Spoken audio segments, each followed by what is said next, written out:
नमस्कार साथियों, मेरे YouTube चैनल सावा टेक्निकल सोनी में आपका हार्दिक स्वागत और अभिनंदन। साथियों, YouTube पर शिक्षा संबंधी सूचनाओं को सबसे पहले पाने के लिए मेरे YouTube चैनल को लाइक और सब्सक्राइब कीजिएगा। साथियों, राजकीय माध्यमिक और उच्च माध्यमिक विद्यालयों हेतु शाला दर्पण पर तथा निजी विद्यालयों हेतु PSP पोर्टल पर जिला समान परीक्षा एंट्री नाम से नया मॉड्यूल जनरेट किया गया है, जिसमें सूचना भरकर हमें जल्दी ही जमा और सबमिट करनी है। स्कूल लॉगिन के होम पेज पर मॉड्यूल डिस्प्ले होगा, जिसमें सेव करते ही सूचना जिला स्तर पर प्रेषित की जाएगी और मॉड्यूल हाइड हो जाएगा। इसलिए सभी सूचनाएं हमें सावधानी से भरनी है और किस प्रकार से भरनी है यह मैं आपको जानकारी दूंगा। सबसे पहले आपको शाला दर्पण के लॉगिन पेज पर आ जाना है और लॉगिन का तरीका आपको पता है, इसलिए मैं सीधे ही लॉगिन करूंगा। साथियों, लॉगिन करने के बाद आपको ये होम स्क्रीन पे पेज दिखाई देगा। इसमें काफ़ी सारे ऑप्शंस आपके पास में मौजूद है। आपको जो रिपोर्ट वाला सेक्शन है इसमें जाना है, यानी आपको इसको क्लिक करेंगे। साथियों, ये रिपोर्ट का सेक्शन शो हो चुका है। इसमें आप देखेंगे तो हमारे पास ये सेक्शन आ चुका है, जिला समान परीक्षा हेतु नामांकन कक्षा 1 से 12, और इसे क्लिक करते ही नीचे का जो पेज है वो शो हो रहा है और यहाँ दिखा हुआ विद्यालय का प्रकार लिखा हुआ है।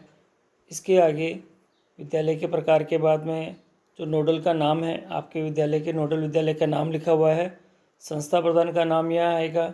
साथियों, यहाँ पे केवल 2 ही चीज़ें हमें भरनी है। एक तो परीक्षा प्रभारी का नाम और दे रखा है, और दूसरा परीक्षा प्रभारी का मोबाइल नंबर। ये दोनों ही सेक्शन हमारे खाली होंगे, आपको इन दोनों को ही भरना है। सबसे महत्वपूर्ण बात आप ध्यान रखें यहाँ पे कि जो सूचनाएं आपसे मांगी गई है और जिस फॉर्मेट में मांगी गई है उसी फॉर्मेट में भरनी है, और ये भरने के बाद जिला समान जो परीक्षा है वहाँ पे ये सबमिट हो जाएगी। और एक बार सबमिट होने के बाद ये मॉड्यूल भी यहाँ से शो ऑफ होना बंद हो जाएगा और आप इसमें किसी प्रकार की एडिट भी नहीं कर पाएंगे। तो ये सबसे महत्वपूर्ण है कि आप बहुत ध्यान से और सावधानी से इसकी एंट्रियाँ आप इसमें करें। साथियों, यहाँ पे जो आपको एंट्री करनी है आप बहुत ध्यान से करें। और यहाँ जो दे रखा है कक्षा 11 विषयवार विद्यार्थियों की संख्या भरनी है। आपका जो माध्यम है विद्यालय का, पहले आप ये चेक कर लें कि माध्यम कौन सा है। अगर हिंदी माध्यम है तो उसी में करनी है, अगर इंग्लिश माध्यम है तो आपको उसमें करनी है, और योग स्वतः ही आ जाएगा। तो जैसे हिंदी अनिवार्य है तो हिंदी अनिवार्य में 11वीं क्लास के अंदर कितने बच्चों की संख्या है हिंदी माध्यम के लिए वो यहाँ भर दें, और अंग्रेजी माध्यम नहीं है तो आप इसमें 0 भर दें। और आगे यहाँ पे इसी तरह से सभी के अंदर आप धीरे धीरे करते हुए सभी जो विषय दे रखे हैं, अंग्रेजी अनिवार्य दे रखा है, और इसी के साथ में जो विषय और दे रखे, गणित की दे रखी है, अर्थशास्त्र दे रखा है, कंप्यूटर विज्ञान दे रखा है, और जो भी विषय यहाँ टोटल दे रखे हैं आप नीचे की तरफ स्क्रॉल करते हुए देखें, और सभी के अंदर यहाँ पे आपको जो क्रम से एंट्रियाँ करनी है और संख्या जो भरनी है बच्चों की वह भर दें, और वास्तविक संख्या ही भरनी है। भरने के बाद, और ये अंग्रेजी माध्यम है, यहाँ अगर आपका नहीं है तो आपको 0 भरना है, और अगर आपका अंग्रेजी माध्यम ही है तो आपको हिंदी माध्यम के अंदर 0 भरना है और अंग्रेजी माध्यम के अंदर ही वांछित सूचनाएं भरनी है, और योग का जो टोटल है वह स्वतः ही आ जाएगा अपने पास में।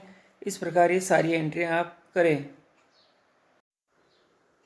साथियों, नीचे की तरफ आप देखेंगे तो कक्षा 11 के विद्यार्थी दे रखे हैं और इनकी संख्या दे रखी है, तो कुल संख्या आप यहाँ भर दें। और 11 के अंदर भी हमारे विद्यालय में अगर अलग अलग सब्जेक्ट दे रखे हैं, सब्जेक्ट अलग जैसे कि कला संकाय होता है, विज्ञान संकाय होता है, वाणिज्य संकाय होता है, कृषि संकाय होता है, तो कुल संख्या तो आप यहाँ भर दें। इसके अलावा जो अलग अलग संकाय के अनुसार जो विद्यार्थियों की संख्या है यहाँ पे आप उसको भर दें। कक्षा 9 भी दे रखा है, कक्षा 9 में परीक्षार्थियों की संख्या जैसे कि कुल कितने हैं यहाँ भर दें, कुल संख्या भर दें। संस्कृत में, पंजाबी में, उर्दू में, गुजराती में, हिंदी में अगर इनकी संख्या है छात्रों की यहाँ से भर दें।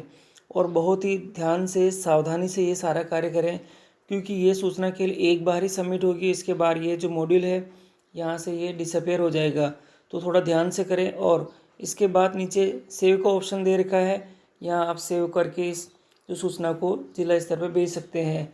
तो साथियों, इस प्रकार आप देख रहे हैं कि जो जिला समान परीक्षा है उसके लिए जो सूचना हमसे मांगी गई है, ये सूचनाएं हम बहुत आसानी से और बहुत ही सोच समझ कर पहले डाटा इकट्ठा कर लें हम लोग, और उसके बाद ही ये सूचना हमें सबमिट करनी है।